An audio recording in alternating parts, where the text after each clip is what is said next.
उत्तराखंड में टेंडर घोटाला। अब हाईकोर्ट ने सरकार से मांगा जवाब। पर्दे के पीछे क्या चल रहा है खेला। दगड़ियों, बिना विज्ञप्ति बांटे गए टेंडर, हाईकोर्ट ने तलब कर दी रिपोर्ट। क्या सत्ता के करीबी शामिल हैं? सब बताने के लिए आया हूं दोस्तों। नमस्कार, पहला मैं पंकज रौतेला, आप देख रहे हैं उत्तराखंड न्यूज। जी हां दोस्तों, चहितों को ठेके, बाकी को धोखा।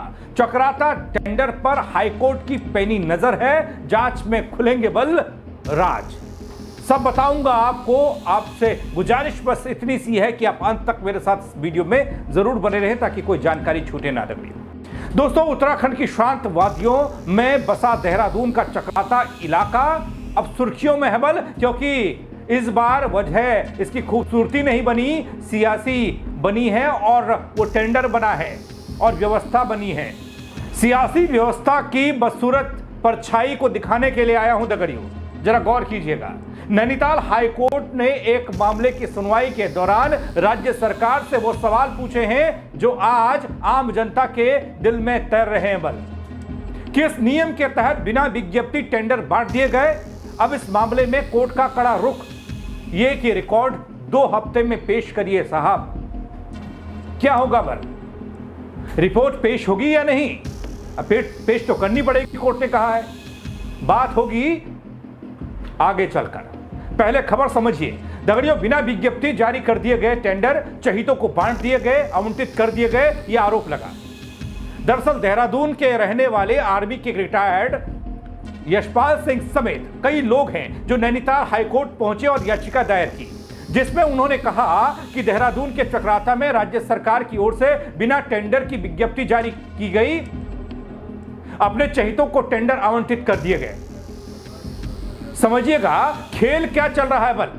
दोस्तों, इस याचिका में यह भी कहा गया है कि राज्य सरकार ने साल 2023-24 में इस क्षेत्र के लिए 59 टेंडर में से कुल 5 टेंडर की विज्ञप्ति जारी की, जबकि 55 टेंडर अपने चहितों को आवंटित कर दिए गए। इतना ही नहीं दगड़ियों, जब एक टेंडरकर्ता को टेंडर नहीं मिला तो उसने इसकी शिकायत की। उसकी शिकायत के आधार पर उसे टेंडर दे दिया गया, वो भी बिना विज्ञप्ति के दे दिया गया। तो क्या कोई बड़ा घपला हो गया, कोई घोटाला हो गया?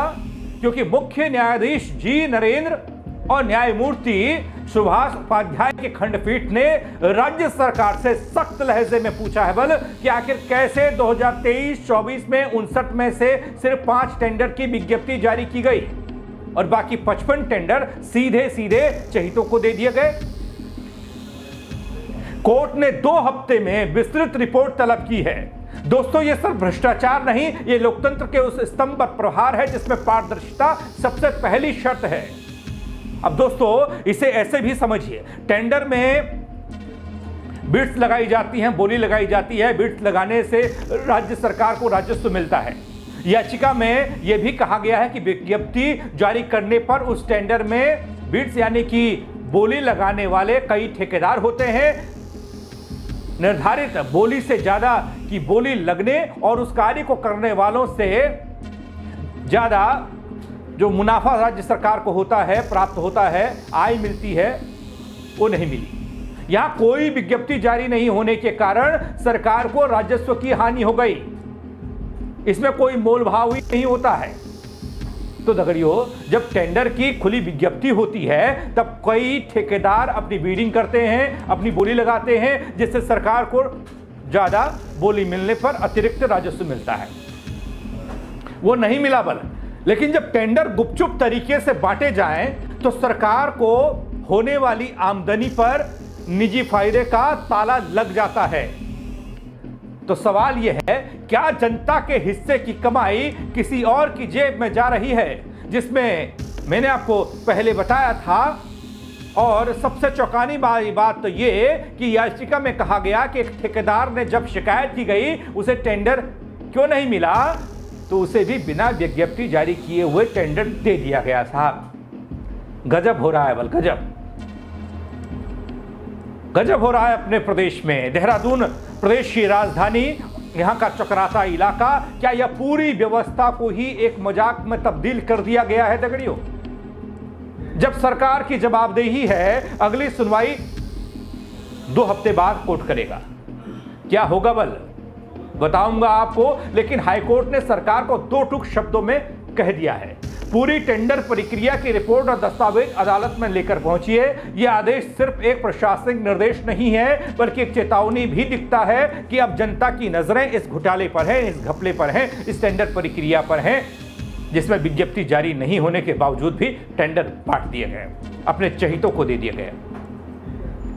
अब सवाल यह है कि क्या यह सिर्फ चक्राता तक सीमित है दगड़ियों, या पूरे राज्य में ऐसा ही चल रहा है?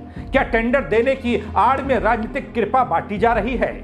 वो इसलिए कह रहा हूं कि जो आरोप लगाने वाले लोग हैं, उन्होंने कहा कुछ चहितों को ही टेंडर बिना विज्ञप्ति के दे दिए गए। चहिते किसके हैं? और सबसे अहम, जनता का पैसा अगर गुपचुप चेहरों की तरफ चला जाएगा, उनको बांट दिया जाएगा, कुछ चेहरों को बांट दिया जाएगा, तो क्या ये लूट नहीं है दगड़ियों? मामला सिर्फ एक टेंडर प्रक्रिया का नहीं, बल्कि सिस्टम की पारदर्शिता और जवाबदेही की परीक्षा भी है।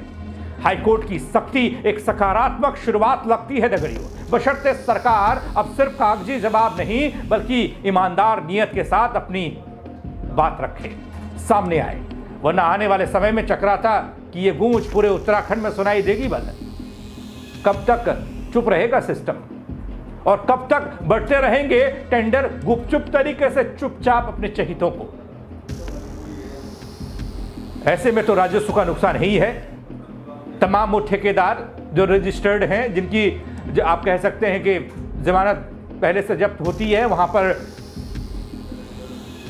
उनका पैसा सिक्योरिटी जमा होती है, वो लोग मुंह ताकते रह जाते हैं, गुपचुप तरीके से टेंडर निकालकर अपने चहितों को दे दिए जाते हैं।